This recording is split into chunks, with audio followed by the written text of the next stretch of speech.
Your brand new iPhone deserves the best protection, and the iLume 3-Pack Screen Protector Plus 3-Pack Camera Lens Protector has you covered. Don't take risks with your iPhone. Click the link in the video description to shop now on Amazon. The British king, who ruled an incredible 56 countries, but only ever visited one of them. He was a king who viewed the empire through the prism of his stamp collection. Of the 56 countries that made up the British Empire 100 years ago, its sovereign King George V visited just one of them. How is the empire? He'd often ask his advisors, but their reports were enough. It'd be impossible for him to meet even the tiniest fraction of the 458 million subjects who made his domain the biggest the world had ever known. And so, rather than favor one of his dominions over another, he stayed at home. Only India, the jewel in the crown, received a visit from him post-coronation in 1911. Nevertheless, George lived for his many peoples and was deeply interested in the lives and fates of even the smallest of his nations. One such was the New Hebrides in the South Pacific. And when one day in 1929 he received an unexpected gift from King Ringapat, head of the Big Nambas tribe, he was intrigued. Until then, his knowledge of this remote archipelago was confined to the elegant stamps that nestled in his famous albums. Ringapat's people were cannibals. But a breathtakingly brave entomologist, Evelyn Cheeseman, had battled her way through the jungles of the volcanic island of Malekula to come face to face with its king, and brought by way of introduction a special gift, a photograph of King George on horseback. Given his tribe's taste for human flesh, Miss Cheeseman, a 45-year-old spinster, could have ended up as the king's breakfast.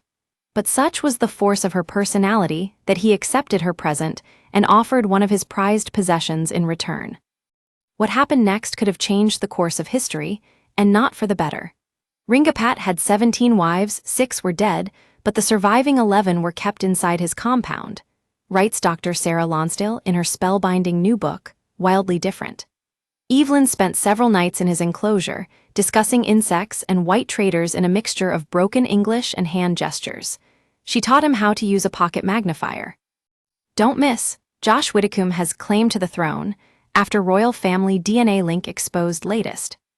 In return, Ringapat insisted on sending her away with a gift for King George from his own personal belongings. She chose a shell necklace and a 14 ft long bamboo-handled spear. The spear was dispatched via the P&O shipping line to Britain. Such a rare prize would have delighted King George, carved as it was with a terrifying double-sided head wrapped in leaves and lashed to the spear shaft with a braided cord. But it never reached His Majesty. A letter of faint thanks from the king's office at Sandringham duly arrived, requesting that the spear be thoroughly cleaned, writes Dr. Lonsdale. Clearly, the courtier behind the letter wasn't prepared to hand over soiled goods to his sovereign before it had been polished up, jungle vibe or no jungle vibe.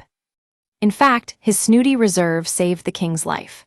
Sent to the British Museum for a polish-up, the spear was discovered to have fatal properties. The tip was laced with deadly strychnine from the Nux vomica tree. One touch of the king's finger and he'd be dead, which raises the fascinating possibility that, as a consequence, we might not have King Charles III on the throne today.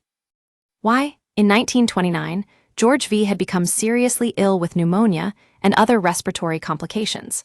So weakened was he that he was forced to delegate his powers to a Council of State temporarily.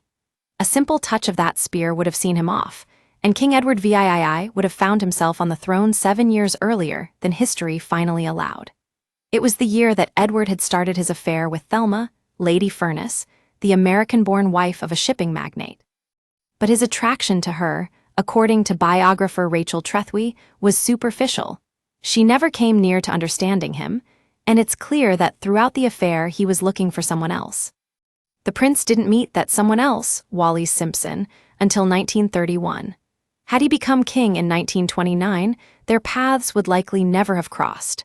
There have been no abdication, and the reign of King Edward VIII would have lasted until his death 40 years later. That means no Queen Elizabeth II on the throne till her uncle died in 1972, and maybe no Queen Elizabeth II at all, if Edward had done the right thing and found an acceptable wife, settled down and had children. No Queen Elizabeth means no King Charles. Today our monarch would be no more than a fringe royal, like the Dukes of Kent and Gloucester. and all over a poisoned spear. Meanwhile, what happened to that innocent bearer of fatal gifts, Evelyn Cheeseman? Her achievements were astonishing. By the end of her adventurous, hazardous life, it was estimated she'd collected an astonishing 70,000 specimens of insects, plants, and animals, truly a Sir David Attenborough of her day.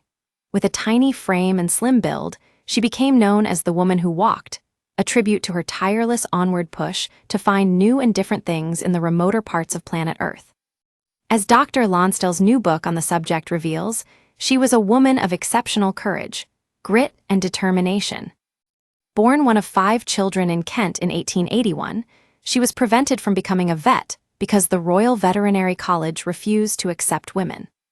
Fascinated by the natural world, but hampered by her incomplete education and the masculine prejudices of the day, through sheer willpower she went on to study entomology, and, by the age of 39, had become the first woman curator at London Zoo, remarkable enough, given the male-dominated world in which she moved.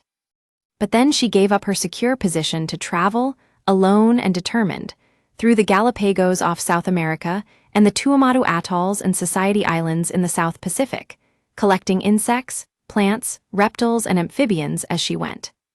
Along the way, she stumbled across deadly snakes and spiders and was forced to shrug off bouts of life-threatening tropical disease. She shaved her head to save herself from insect infestations, but could not resist the urge, as she called it, to travel and research, living alone, sometimes for months on end, on a handful of small sweet potatoes a day. We use your sign-up to provide content in ways you've consented to and to improve our understanding of you. This may include adverts from us and third parties based on our understanding. You can unsubscribe at any time. Read our privacy policy. She once got so tangled up in low-hanging spider webs on Gorgona Island off Colombia that she had to spend several hours freeing herself with a nail file. After that, she never traveled without a machete in her kit. But the forest, she confessed, had bewitched her and put her in a trance from which it was difficult to awake. She faced enormous, life-threatening challenges in the wild places she traveled through, says Dr. Lonsdale. But none was more difficult than the prejudices she faced from the men who controlled access to these worlds. She in turn challenged established thought. Through her insect collecting, Evelyn worked out, in the days before the discovery of tectonic plates, that some of the islands in the South Pacific must have moved, as if afloat, through vast spaces of the ocean. She did all this while remaining virtually penniless, living frugally, feverishly writing books which paid for her travels and research, if little more. This was a woman whose courage opened the door for women scientists who, at the turn of the 20th century, were largely non-existent. Her example fostered a time when, says Dr. Lonsdale, more women, less well-connected, less well-off, less able-bodied, asserted their right to be in the wild, to enjoy its beauty, to write about the feelings it provokes, to discover its fabulous plant and animal life, and to help protect it. For the remarkable work she'd done, and for her manifest self-denial and courage, this unwitting would-be assassin was rewarded with the Order of the British Empire by King George V's granddaughter, Queen Elizabeth II, in 1955. Evelyn was 74. At the time, she was living on a South Sea island in a leaky wood stilt and brush hut she'd named Red Crest.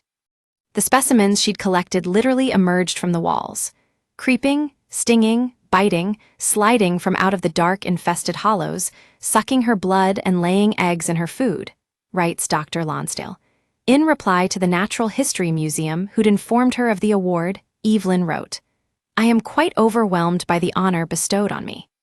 But then she hurried on with the real reason for her letter.